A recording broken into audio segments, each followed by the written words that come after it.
Let's get right into it here because the midterms are nearing, and I'm quite amused by this story about Blake Masters.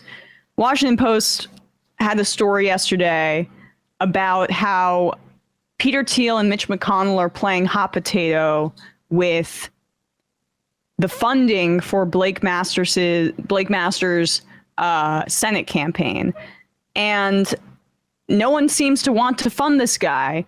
Here's a video for maybe why there's less enthusiasm from the Republican donor side of things to back somebody like this who, in my opinion, has some of the least charisma of any Republican Senate candidate this cycle. Yeah. And that's saying a lot. And let's just be clear about what this is. This is a guy who is seeing the money dry up, seeing his benefactors kind of give him the cold shoulder a little bit.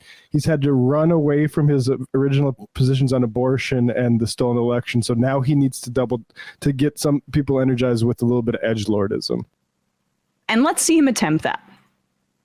Well, this tweet made people mad. Newsweek wrote, "Oh, Blake said that women and minorities are hurting the economy." Fake news. Look, I don't care if every single employee at the Fed is a black lesbian, as long as they're hired for their competence, and not because of what they look like or who they sleep with. News for Joe Biden. We are done with this affirmative action regime. I can't think of a single policy since the end of Jim Crow that's been worse or more divisive for race relations in this country. Race quotas are wrong. Gender quotas are wrong. They're unjust. They're illegal. But the Democrats are addicted to this kind of identity politics garbage. They just care about how you look, not whether you're the best quality. It said identity politics garbage. I'd also say, like, if you're just like some Peter Thiel's teaching assistant from Stanford, you might not be the best expert on the worst policies for Black America since Jim Crow. I mean, I think redlining probably would put itself up there. But anyway, I think he means that, like, this is basically against white people. So qualified, or whether you can do the best job. If you want to see the affirmative action regime on display, just look at Biden's White House.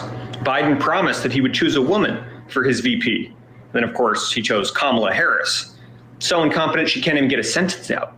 But I've never spoken to anyone who can say with a straight face that. Interesting. I mean, well, first of all, that's a bit of a dog whistle. But would you say that engaging in those kinds of politics is at least reminiscent of identity politics? I mean, yeah. And first of all, he says garbage earlier in the clip. Like, this is not a masterful speaking performance. Pun intended.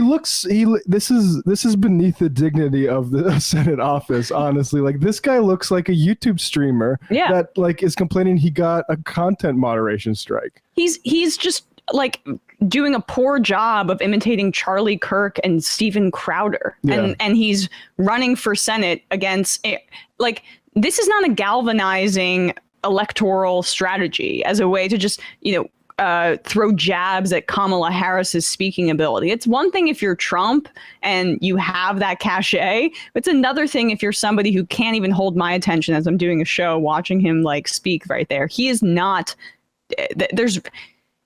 he does not have any fundamental underpinning that's going to have him have success, essentially because he was propped up by a guy like Peter Thiel, as a way to, I don't know, serve those kinds of interests. Yeah, he's a courtier, and Peter Thiel tried to give him a position. And now he's abandoning him, which is the funniest part of this here. So this is from the Washington Post.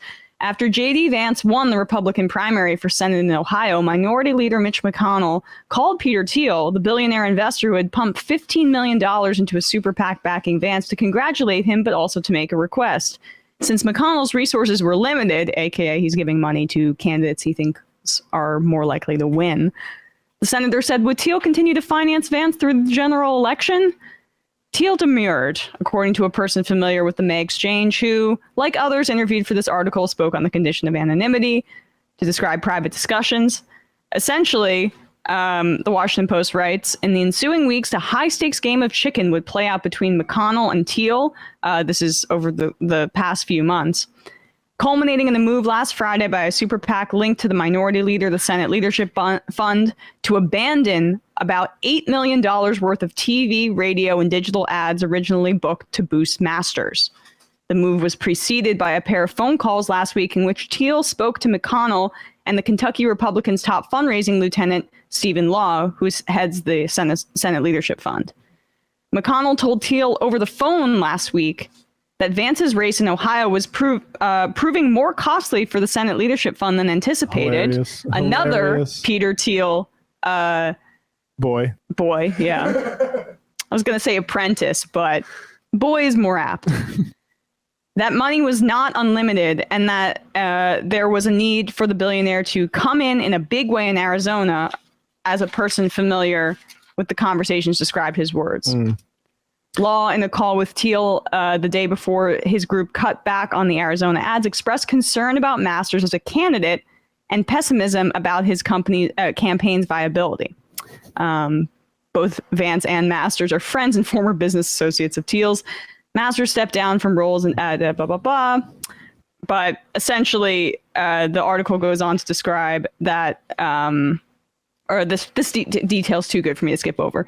The message from McConnell and Law, according to people with knowledge of their pitch, was that they should essentially split the cost, with Thiel cutting a check to their super PAC, matching whatever funds they put behind Masters. Another option, these people said, was that the Thiel-funded super PAC could take over the ad reservations initially made by the McConnell-linked group.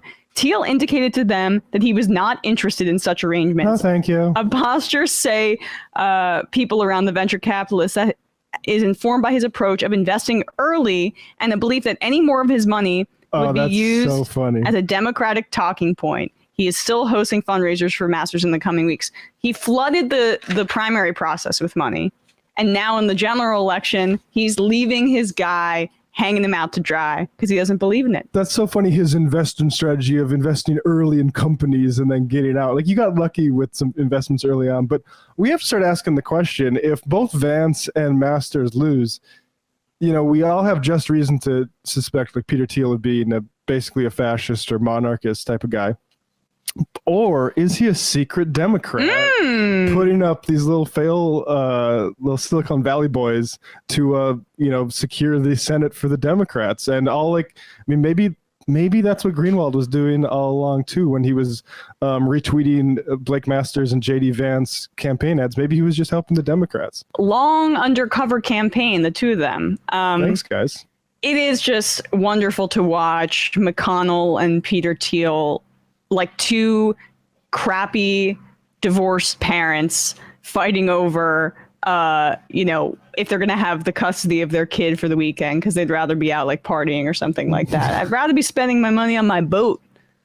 That's the vibe I get. So yeah, Thiel can spend it all he wants, but he basically says, hey, you're on your own now, dude. I'm not helping you out, even though they're supposed to be immensely close. Both Vance and Masters are getting thrown under the bus by this guy. And they are not independent of him at all. No more money is going to change anything. Everybody knows that the only career experience Blake Masters have is basically compiling Peter Thiel's duomonopoly lectures at Stanford into a book. Yeah. And that's all he's ever done. That's his entire thing. So like, it doesn't matter if you stop giving him money. Everyone knows he's just your teaching assistant and you're trying to make him a senator. Good luck with that. You should cough it up, Peter. Yeah, and people already know that, and no amount of money being given to him in the general election would change that perception. No. It's just such a flimsy excuse, that's all but a hilarious one. Yeah.